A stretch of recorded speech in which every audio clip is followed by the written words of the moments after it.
Mesopotamia में कपड़े, textile या फिर फूड ग्रेन्स यानी अनाज की कमी नहीं थी कि दीज गुड्स यानी ये वस्तुएं इंपोर्ट की जाती थी, आयात की जाती थी, जैसे टर्की से, ईरान से एंड पर्शियन गल्फ वगैरह से। यानी बेसिक से पहले वाला जो आपका पहले और ईरान, टर्की वगैरह से वो लोग good quality of would, precious stones, shells, धातु, मेटल एंड मिनरल्स, खनिज संसाधनों का आयात यानी कि इंपोर्ट किया करते थे। तो आई होप आपको समझ में। तो हेलो क्लास 11 स्टूडेंट, स्वागत है आप सभी का आपके चैनल आर्ट्स विद, और मैं हूं आपके साथ पंकज यानी arts with Pankaj. I hope आप सभी को पढ़ने में मजा आ रहा होगा। तो बच्चों देखो, ज्यादा टाइम वेस्ट नहीं करना है। ऐसा नहीं है कि आप लोग देखो कि मेरा वॉच टाइम बढ़ता जाएगा। अरे यार, ये सब चीजें नहीं है। मेरा एक ही मकसद है कि बच्चों को मन से, बच्चों को दिल से पढ़ाऊं। बच्चों को स्कूल और इंस्टीट्यूट में अगर समझ में नहीं आ रहा है तो वो अपने पंकज सर के साथ पढ़ें। सर के साथ नहीं, सॉरी, सर के साथ, यार बोलने में हो जाता है। खैर, और बताओ कैसे हो आप सभी? पढ़ाई लिखाई, यूनिट टेस्ट वगैरह आ रहे हैं कि नहीं आ रहे हैं? कैसा चल रहा है सब कुछ? मॉनसून का पीरियड, आई होप आप मजे ले रहे हो के। और ये वीडियो भारत में किस किस शहर से आप देख रहे हो ये जरूर कमेंट करें। रही मेरी बात, तो मैं हूं बेटा दिल्ली से। अब दिल्ली में नहीं बताऊंगा कहां से, ठीक है? बिल्कुल नहीं। चलो शुरू करते हैं आज का लेक्चर हमारा। और बेटा आज का हमारा टॉपिक होने वाला है movement of goods into cities, यानी मेसोपोटामिया के शहरों में सामान की आवाजाही, वस्तुओं की आवाजाही। चलो समझते हैं। देखो कितने बेहतरीन तरीके से समझा रखा है एकदम। क्या बेहतरीन पीपीटी बनाई है। मतलब कोई पढ़ाएगा क्या ऐसे फ्री में? नहीं पढ़ाएगा ना, बस शेयर करो। चलो, लिखा है कि Mesopotamia had rich agricultural resources but lacked many mineral resources. इस लाइन का मतलब क्या है? बोल रहा है कि देखो, मेसोपोटामिया के लोग खेती करते थे बहुत ज्यादा, पशुओं को पालते थे, भेड़ वेड़ को ऊन कपड़ा वपड़ा बनता था, टेक्सटाइल। तो मेसोपोटामिया में कपड़े, टेक्सटाइल या फिर फूड ग्रेन्स यानी अनाज की कमी नहीं थी। मेसोपोटामिया में बेटा कमी थी किसकी? मिनरल रिसोर्सेज की, यानी खनिज संसाधनों की। लिखा बे साफ साफ कि सदर्न मेसोपोटामिया, जहां पे सबसे पहले शहर बसे, had very few stones, metals and quality would. अच्छी लकड़ी वहां पे नहीं थी, स्टोन्स की बहुत सारी वैरायटीज नहीं थी, मेटल्स, मिनरल्स बहुत ज्यादा वहां पे खनिज संसाधन नहीं थे, धातु वगैरह। और देखो लिखा है कि मेसोपोटामिया, अब भाई मेसोपोटामिया में फूड ग्रेन्स है, टेक्सटाइल है और मिनरल स्टोन्स या क्वालिटी वुड नहीं है।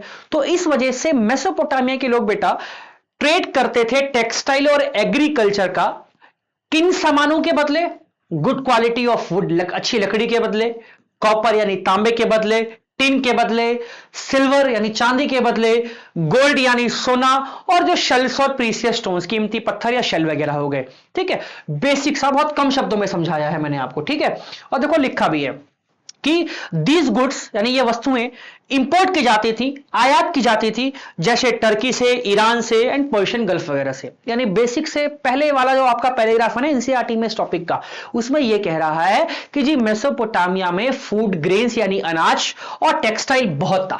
वहां पे कमी मेटल्स यानी धातु, खनिज संसाधन यानी mineral resources and good quality of food, अच्छी क्वालिटी के लकड़ी की कमी थी। और इसी वजह से मेसोपोटामिया के लोग ईरान, टर्की, पर्शियन गल्फ वगैरह से टेक्सटाइल और फूड ग्रेन्स एक्सपोर्ट यानी उनको निर्यात करते थे, क्योंकि इन चीजों की वहां पे कमी थी। और ईरान, टर्की वगैरह से वो लोग good quality of would, precious stones, shells, धातु, मेटल एंड मिनरल्स, खनिज संसाधनों का आयात यानी कि इंपोर्ट किया करते थे। तो आई होप आपको समझ में आया हो।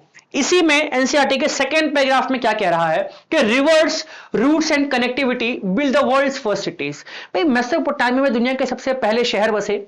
किस तरीके से? वहां पे नदियों ने आने और जाने का माध्यम प्रोवाइड कराया, जिससे व्यापार यानी कि ट्रेड और बढ़ा।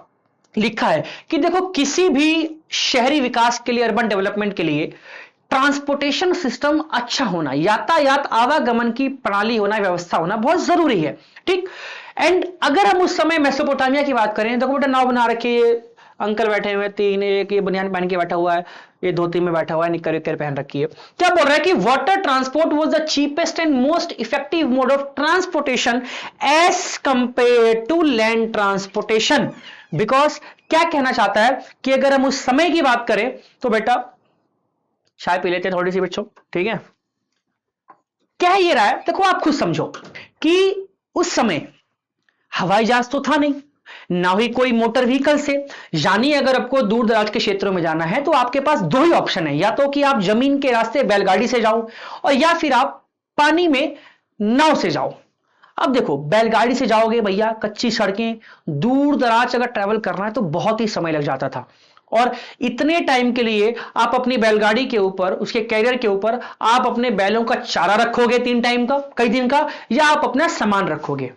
इसके कंपैरिजन में अगर आप नदियों की बात करोगे तो उसमें किसी प्रकार के चारे का, किसी प्रकार के फ्यूल का कोई खर्चा नहीं है। दूसरा, जो वाटर का डिस्टेंस है वो लैंड के डिस्टेंस के मुकाबले आपको पता है छोटा पड़ता है, और नदी में नाव की स्पीड बैलगाड़ी की स्पीड से क्या होती है, तेज होती है। इसी वजह से जो वाटर ट्रांसपोर्टेशन था बेटा वो चीपेस्ट भी था, फास्टेस्ट भी था, शॉर्ट डिस्टेंस भी था, और सबसे ज्यादा इफेक्टिव भी था as compare to land transportation, यानी जमीनी रास्ते के मुकाबले। आई होप आपको समझ में आया हो। ठीक, कोई दिक्कत नहीं हुई हो। समझ में आया तो बेटा बहुत प्यार से बोल रहा हूं और समझा रहा हूं अच्छे बच्चों की तरह। दोस्तों को भेजिए, शेयर कीजिए, सब्सक्राइब कीजिए और अपना हालचाल बताइए। और जय हिंद, जय भारत। थोड़ी सी चाय पी लेते हैं।